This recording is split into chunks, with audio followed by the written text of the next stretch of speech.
Assalamualaikum warahmatullahi wabarakatuh.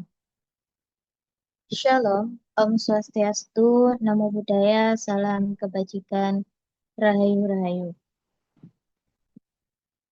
Kami dari kelompok 5 akan mempresentasikan progres dari artikel yang berjudul Representasi Kritik Sosial dalam Tokoh Gubris pada Cerpen Mereka Mengeja Larangan Mengemis, karya Ahmad Tohari, Kajian Sosiologi Sastra.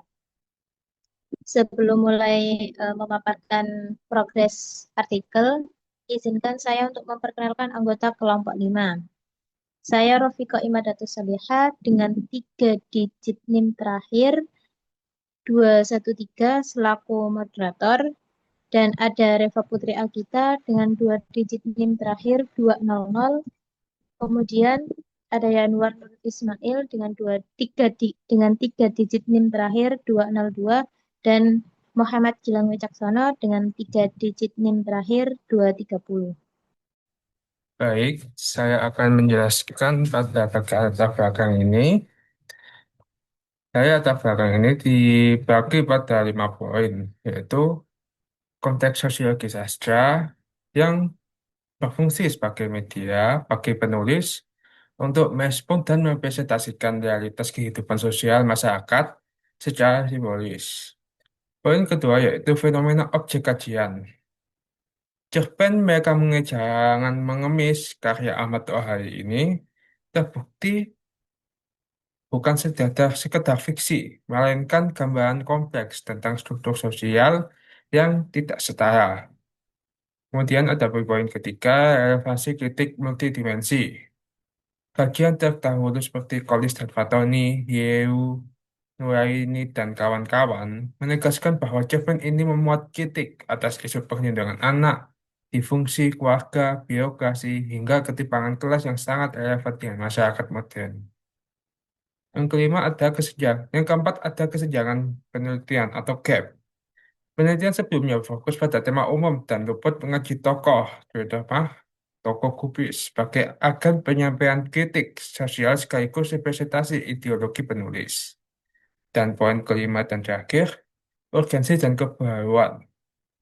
Penelitian ini mendesak dilakukan untuk mengisi kekosongan literatur dengan membedah peran tokoh kubis sehingga memberikan kontribusi baru pada studi sosiologi sastra.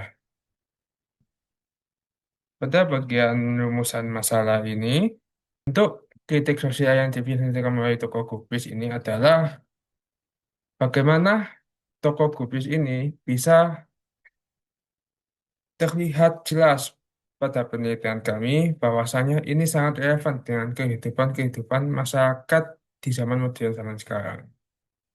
Selanjutnya yaitu kerangka teori. Yang pertama yaitu teori sosiologi sastra. Pendekatan ini digunakan untuk mengkaji kondisi sosial yang direpresentasikan dalam teks melalui tokoh gubris. Melalui teori ini, kehidupan gubris dipahami sebagai gambaran realitas masyarakat yang berkaitan dengan kemiskinan, ketimpangan sosial, dan kurangnya perhatian terhadap anak-anak. Yang kedua yaitu teori kritik sastra. Teori ini digunakan untuk mengidentifikasi bentuk-bentuk kritik yang direpresentasikan melalui pengalaman dan tindakan tokoh gubris. Kritik tersebut terlihat dari situasi kehidupan yang dialami tokoh, seperti larangan mengemis, tekanan sosial, dan kondisi lingkungan yang menunjukkan adanya ketidakadilan dalam masyarakat. Yang ketiga yaitu teori representasi. Teori ini digunakan untuk menganalisis tokoh gubris yang dikonstruksi sebagai simbol kelompok marginal dan makna kritik sosial dibentuk melalui narasi dalam cerpen. Yang keempat yaitu teori tokoh dan penokohan. Teori ini digunakan untuk memahami peran tokoh dalam menyampaikan pesan pengarang. Untuk yang pertama, metode dan pendekatan. Yang pertama, metode kualitatif deskriptif. Digunakan untuk menghasilkan deskripsi yang mendalam mengenai fenomena sosial di dalam teks sastra. Yang kedua, pendekatan sosiologi sastra diterapkan untuk memahami karya sastra sebagai cerminan kehidupan sosial serta produk budaya yang terikat dengan konteks sosialnya. Yang kedua, fokus dan sumber data. Yang pertama ada data penelitian. Kutipan-kutipan teks yang memuat kritik asosial melalui karakter tokoh gubris. Sumber primer, teks cerpen berjudul Mereka mengejar larangan mengemis karya Akmal Tohari, dan ketiga sumber sekunder, jurnal akademik, buku teori sastra, dan penelitian terdahulu untuk memperkuat kerangka teori dan analisis. Yang ketiga, teknik pengumpulan data. Yang pertama, melakukan tinjauan pustaka menggunakan metode baca dan catat serta dokumentasi teks. Yang kedua, bertujuan untuk mengidentifikasi, mengklasifikasikan, dan menyusun data kutipan yang relevan dengan fokus penelitian. Dan yang terakhir, yang keempat, teknik dan tahapan analisis data. Untuk menggunakan model analisis isi, konteks analis, untuk memahami marka secara sistematis dan objektif. Tahap analisis. A. Redukasi data, memilih dan menyaring kutipan yang relevan. B. Klasifikasi data, mengelompokkan kutipan berdasarkan kategori kritik sosialnya. C. Interpretasi makna, menganalisis makna, menggunakan pendekatan sosial, sastra, dan teori representasi. Dan yang terakhir, D. Penarikan kesimpulan, merumuskan hasil akhir dari analisis yang telah dilakukan.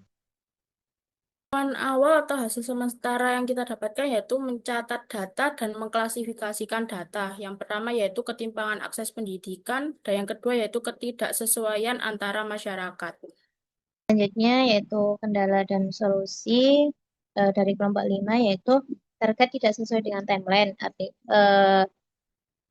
Di kelompok 5 itu terdapat timeline tertentu ketika mengerjakan artikel ini, tetapi timeline target tidak sesuai timeline, timelinenya jadi lebih mundur beberapa hari. Tapi solusinya kelompok 5 menata ulang manajemen waktu dengan baik agar sesuai dengan timeline. Kemudian yang kedua, kendalanya yaitu terdapat anggota yang kurang responsif ketika berdiskusi. Solusinya sendiri perlu di-tag ketika berdiskusi berlangsung. Rencana tindak lanjut artikel kelompok 5 yaitu setelah mengklasifikasikan data, kelompok 5 akan menginterpretasikan makna berdasarkan data yang telah diklasifikasikan sesuai dengan kategori kritik sastra. Kemudian yang kedua yaitu menyimpulkan makna berdasarkan data yang telah diklasifikasikan sesuai dengan kategori kritik sastra. Demikian presentasi progres kelompok 5 mengenai artikel mata kuliah Sosiologi Sastra. Cukup sekian.